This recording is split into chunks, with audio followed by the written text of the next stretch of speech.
Kia ora, I'm Chelsea Daniels, and this is The Front Page, a daily podcast presented by the New Zealand Herald.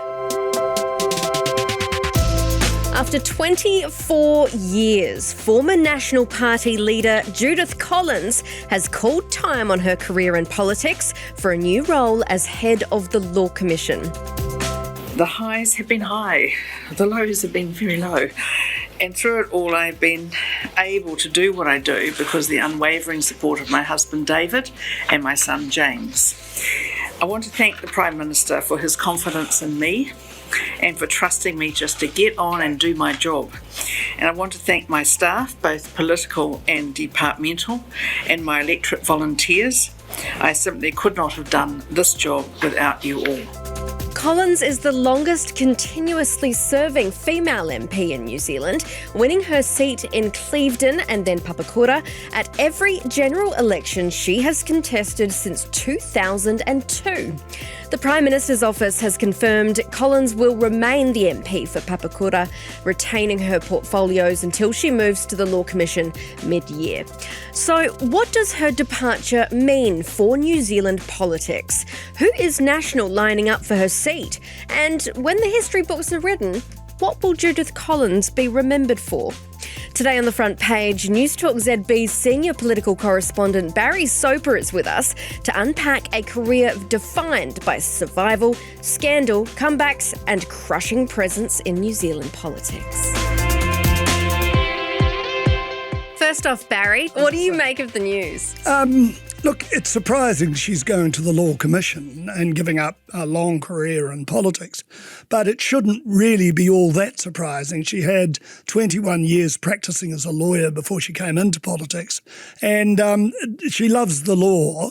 So just like old Geoffrey Palmer, the former president of the Law Commission, I think she will do a superb job. She'll probably humanise it a bit more than what Geoffrey did. Geoffrey was very much a studious sort of a fellow, and I respect him greatly. But I think Judith Collins will, bring it back to maybe the Law Commission where it should be. Well, over her career as a minister, she's had something like 18 portfolios, and a few of them she's had a couple of times, the police corrections and stuff like that. Which one do you think that she's had packed the most punch in?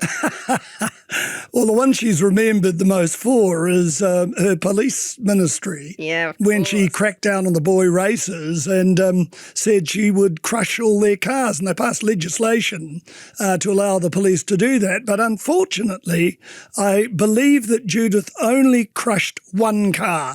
And she was there for it. Standing over it with her stiletto heels, and it was crushed. So I dubbed her Crusher Collins, and funnily enough, it was a name that stuck with Judith Collins because it sort of personified her image, really, if you like. Can I ask about the Crusher Collins name? Yes. How did it come about? Well, I think Barry Soper, I think he's confessed to it. Was it something you enjoyed at the time? No, I've never used it, but I've never objected if people used it because there's no point. In politics, as long as they're calling you something, it's probably better than calling you nothing. So I've never worried about it. I also think it sent a message, so that was quite good. But underneath that tough, acerbic image was, in fact, a really nice woman, a woman that had a great sense of humour. I shouldn't talk about her in the past, that has a great sense of humour. She's still here. Yeah, exactly. And, she's been, I guess, been in the rough and tumble of politics, probably more than anyone else in the place at the moment. Don't forget that Simon Bridges was rolled by Todd Muller, who spent 53 days in the job, and then it was taken by Judith Collins. And the fascinating thing about that was that I think Judith became a little school marmish in the job because she decided that she would discipline Simon Bridges for something he had said at a function at Premier House, standing in with a group of people about childbirth. And it was overheard, and Judith the night before rang me at home and said, I'm going to discipline Bridges tomorrow. I'll be holding a press conference with so-and-so at such and such a time. And And I said to her then, I said, Judith, you discipline Simon Bridges. The only one that'll end up being disciplined is you. And sure enough, she lost her job as a result. And I've done everything I possibly could, and I just wish everyone well. Do you regret last night's statement? Never. Thank you. Absolutely. So she overstepped the mark, and she now probably regrets the day that she did it, because the comment was so innocuous. And I said to her, what was the comment, Judith? And she said, look, Barry, I can't tell you. Even your wife would discipline Simon Bridges if she'd heard him saying it. Well, I know my wife's seen as a bit of a disciplinarian, and I've been on the tail end of being disciplined by her, but she would have seen it as being very light-hearted, and that's exactly the way Judith should have saw it as well. Well, of course, she's not without her own controversies over the years, right? Yep. Oh, many, she's had a tumultuous political life, and, her dear husband had interests in China, and there was a big scandal about Judith doing some favours for the Chinese, which were never proven, but nevertheless, it was a scandal at the time, as political things tend to become if somebody is seen to step out of line. Unwise, but she's still on her last chance. That's the call from John Key after an email today revealed Judith Collins gave an Internal Affairs official's details to blogger Cameron Slater. It's the strongest criticism yet of the embattled Justice Minister from her boss, who's facing increasing pressure to sack her. I think the passing of the private information, in terms of phone numbers, I think that's unwise. It's unwise of a minister. Look, in the end, it's one of those things. But she's a survivor. I mean, like you've said, she had so many portfolios over the years. I think the one portfolio, other than police, because she enjoyed police, but I think Judith privately would love to have been a rear admiral or a general out in the field, a field marshal, if you like, is defence. She loves defence. And I'm sure she gets a big kick out of ordering the generals around and telling them what they should and shouldn't do. But don't forget, she's the woman also behind the Defence Department spending much more on defence, as is required internationally these days with, dare I say it, and I shouldn't say it, Donald Trump being in power in the United States. Don't say the D word. Don't start me on about Donald Trump. Don't say the D word. No, we're here to talk about Judith. Yes, exactly. Yeah. You don't want to talk about Donald Trump. No, not today at least. You got 3 hours? Exactly. Yeah.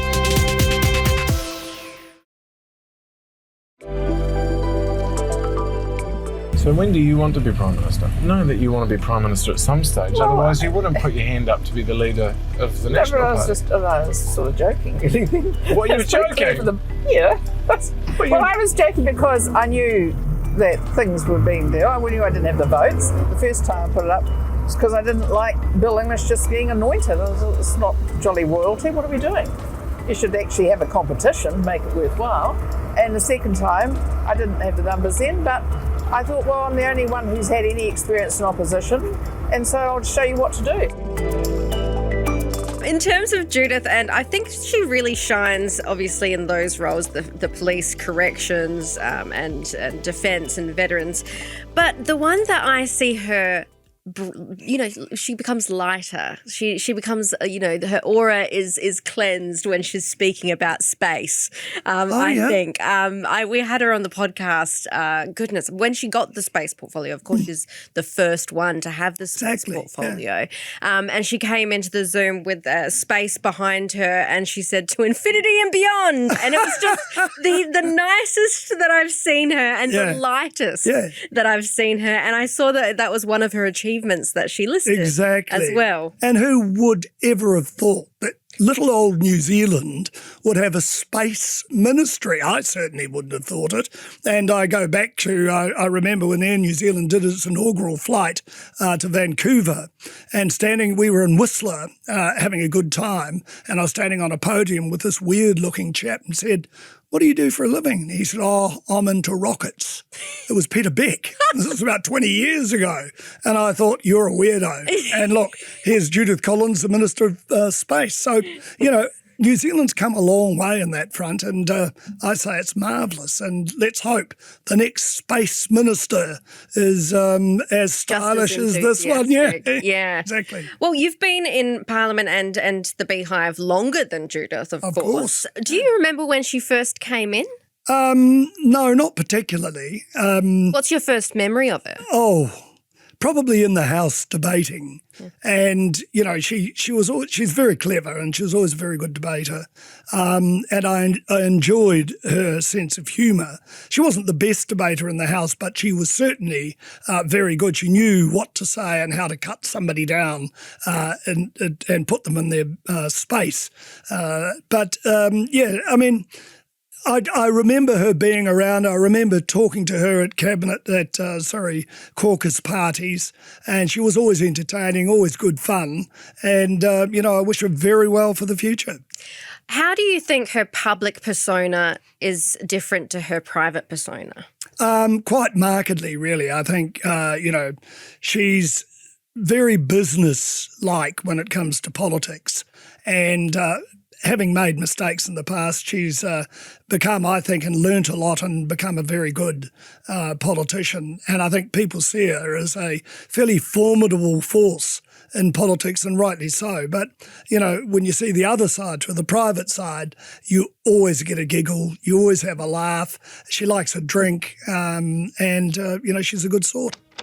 Yesterday you said when you were Minister of Corrections, no one escaped under your watch. Is that true? Oh, there was the odd one who might have popped out, but they all got caught. So why did you say no? So why did you say no one had escaped? I think, Tova, you want to actually understand a joke when you hear it. So it's okay to joke about that, or just... Oh, come on, Tova. Sorry, so it's okay to mislead the public if you're telling a joke? I think you want to get your Monty Python right. When can we determine that you're joking, and when can we determine that you're being factual? When my eyebrow goes up, it's a joke. Do you reckon the National Caucus will miss her this come election time? I think they'll miss her as a person, I think. Testament to Judith Collins is the fact that she got very senior portfolios after she was defeated as leader and sort of, I guess, not disgraced, but embarrassed herself in that position. But nevertheless, Chris Luxon clearly saw this woman had great ability and appointed her to the position or many portfolios that she currently holds. They'll miss her, but, look, there's always somebody behind the next good politician, but good ones are, I was going to say few and far between. I don't think they're few and far between. I think there's a lot of good politicians, but those that are not great, I think they unlike Judith Collins, will reflect on maybe the loss of her, but those who are more experienced will look forward to the challenge of taking up the roles that she held. Thanks for joining us, Barry. No problem, it's my pleasure. That's it for this episode of The Front Page. You can read more about today's stories and extensive news coverage at nzherald.co.nz. The Front Page is hosted and produced by me, Chelsea Daniels. Kane Dickey is our studio operator, Richard Martin, our producer and editor, and our executive producer is Jane Yee. Follow The Front Page on the iHeart app or wherever you get your podcasts, and join us next time for another look beyond the headlines.